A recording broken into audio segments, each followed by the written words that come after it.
വക്രദൃഷ്ടി തുടരുന്നു. ബഹൻജി മായാവതി പാർലമെന്റ് സമ്മേളനത്തിൻ്റെ ആദ്യ ദിവസം തന്നെ രാജ്യത്തെ ഞെട്ടിച്ചു കളഞ്ഞു. ഉത്തർപ്രദേശിലെ ദളിതർക്കു നേരെയുള്ള ആക്രമണം രാജ്യസഭയിൽ ഉന്നയിച്ചത് ഭരണപക്ഷം തടസ്സപ്പെടുത്തിയതിൽ പ്രതിഷേധിച്ച് സഭയിൽ നിന്ന് ഇറങ്ങിപ്പോയി. പിന്നാലെ രാജ്യസഭാ അംഗത്വം തന്നെ രാജിവെച്ചു കളഞ്ഞു. 9 മാസം കൂടിയേ ബഹൻജിയുടെ രാജ്യസഭാ അംഗത്വത്തിന് കാലാവധി ഉള്ളൂ. അതിനാൽ തിരഞ്ഞെടുപ്പ് ഉണ്ടാകില്ല. ദളിത് വിഷയമുയർത്തി UP-യിൽ പ്രചാരണം കൊടുമ്പിരിക്കൊണ്ട് നടത്തുകയും ചെയ്യാം. എങ്ങനെയുണ്ട് ബഹൻജിയുടെ ബുദ്ധി? ഇറങ്ങിപ്പോയപ്പോൾ ബഹൻജിയെ തടഞ്ഞവർക്ക് ഇല്ലാതെ പോയ ബുദ്ധി.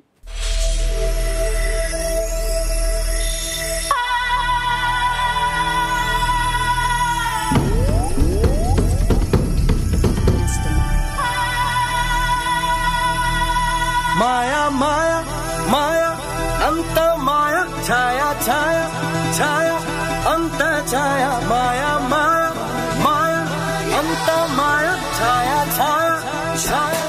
यदि मैं अपने समाज के हितों की बात उनके हितों का प्रोटेक्ट नहीं कर सकती, You can ask for a discussion. What more you want? उसमें रहने का अधिकार नहीं है नाटी। मैं हाउस का स्पीकर हूं। माया माया माया अंत माया छाया छाया छाया अंत छाया माया माया माया अंत माया छाया छाया छाया अंत छाया। कि ये लोग सोच रहे होंगे बीजेपी के लोग कि दलित को उपराष्ट्रपति का उम्मीदवार खड़ा करके तो दलित उनको वोट मिल जाएगा। इनको सपने में भी नहीं सोचना चाहिए।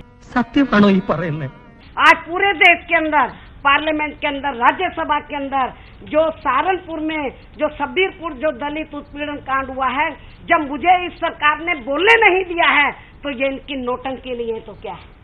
എന്തുകൊണ്ട് ഇത് നേരത്തെ പറഞ്ഞില്ല? ये इनकी नोटंकी नहीं तो क्या है? इसलिए मैंने ये फैसला लिया है कि मैं ऐसे जब मैं अपनी बात नहीं रख सकती, देश और जनहित के मुद्दों पर अपनी पूरी बात नहीं रख सकती, खास तौर से जिस समाज से मैं ताल्लुक रखती हूँ, अपने वीकर सेक्शन के हितों की मैं अपनी बात नहीं रख सकती, दलितों के आदिवासियों के हितों की बात नहीं रख सकती। ഈ സത്യം അറിയാൻ വൈകിയതുകൊണ്ടാണ് എനിക്ക് തെറ്റിദ്ധാരണകൾ ഉണ്ടായത്.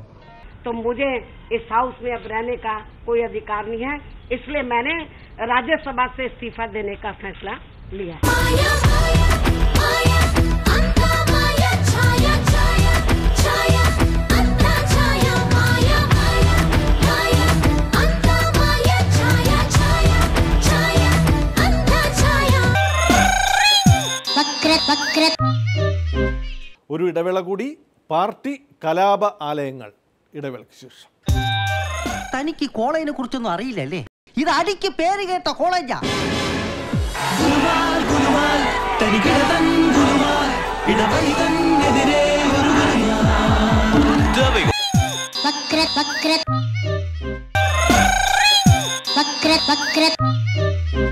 വീണ്ടും വക്രദൃഷ്ടിയിലേക്ക്. പാർട്ടി ഗ്രാമങ്ങൾ കോളേജുകളിലുമുണ്ട്. തങ്ങൾക്ക് ആധിപത്യമുള്ള കോളേജുകളിൽ മറ്റുള്ളവർക്ക് പ്രവർത്തന അനുമതി നൽകാറില്ല ഇവർ. തിരുവനന്തപുരത്തെ യൂണിവേഴ്സിറ്റി കോളേജ് ഉൾപ്പെടെയുള്ള കോളേജുകൾ SFIയുടെ കുത്തക കലാലയങ്ങളാണ്. മറ്റാരെയും തെരഞ്ഞെടുപ്പിൽ മത്സരിക്കാൻ അവർ അനുവദിക്കില്ല.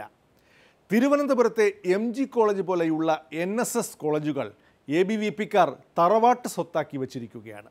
അതിനകത്ത് മറ്റൊരു സംഘടനയ്ക്കും പ്രവർത്തനാനുമതി ഇല്ല. എതിർക്കുന്ന അധ്യാപകർക്ക് പോലും മര്യാദയ്ക്ക് ജീവിക്കാനാവില്ല. പാർട്ടി കലാലയമായ MGയിലേക്ക് യൂണിറ്റ് ഉണ്ടാക്കാനെത്തിയ SFIക്കാർക്കു നേരെ കോളേജിനകത്ത് നിന്ന് വന്നത് കല്ലും കുപ്പികളും. ജനാധിപത്യത്തിൻ്റെ പരിശീലന കളരിയാണ് കലാലയങ്ങൾ എന്ന് പറഞ്ഞത് എത്ര ശരിയാണ്. SFIയുടെ ഒരു ചെറിയ യൂണിറ്റ് മീറ്റിംഗ് പുറത്തു വെച്ച് നടന്നിരുന്നു. അതിൽ പങ്കെടുത്തു എന്ന് സംശയിക്കുന്ന ഒരു വിദ്യാർത്ഥിയെ വളരെ ഭീകരമായി തന്നെ അവർ കൈകാര്യം ചെയ്യുന്നതിന് വേണ്ടി തയ്യാറായി. തനിക്ക് കോളേജിനെ കുറിച്ചൊന്നും അറിയില്ലല്ലേ? ഇത് അടിക്ക് പേര് കേട്ട കോളേജാ.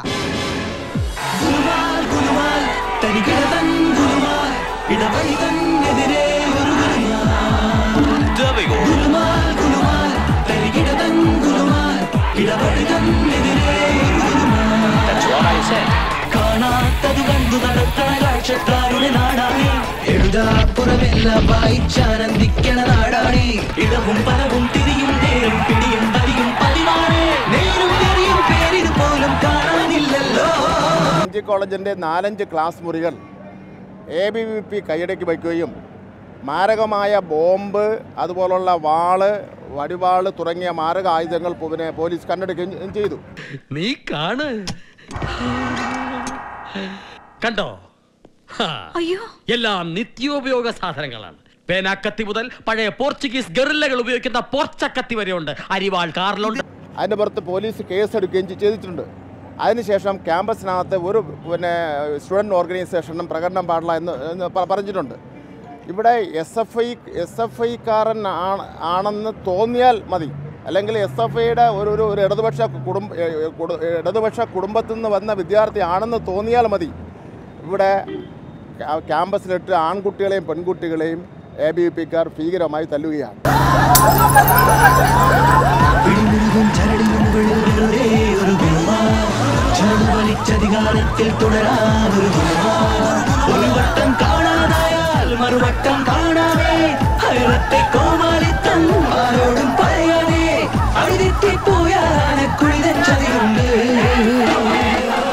ഇന്ന് SFIയുടെ ഒരു പതാക നിങ്ങൾ നോക്കൂ, എന്താ ഒരു പതാക, SFIയുടെ പതാക ഈ മാവിൻ്റെ മുകളിൽ ഉയർത്താൻ വേണ്ടി മാത്രം ഈ കോളേജിലുള്ള 10-30 വിദ്യാർത്ഥികൾ മാത്രമാണ് ഇവിടെ എത്തിച്ചേർന്നത്.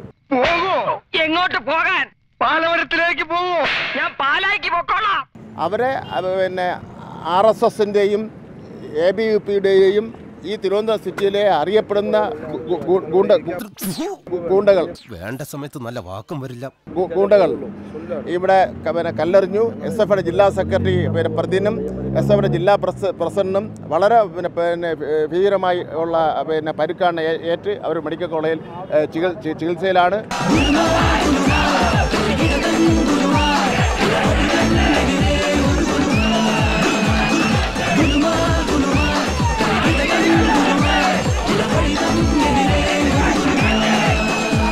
നമ്മൾ ഇവിടെ കണ്ടത് സമാധാനത്തിന്റെ പ്രാവുകളല്ല, അക്രമത്തിന്റെ കഴിവും കുഞ്ഞുങ്ങളാ.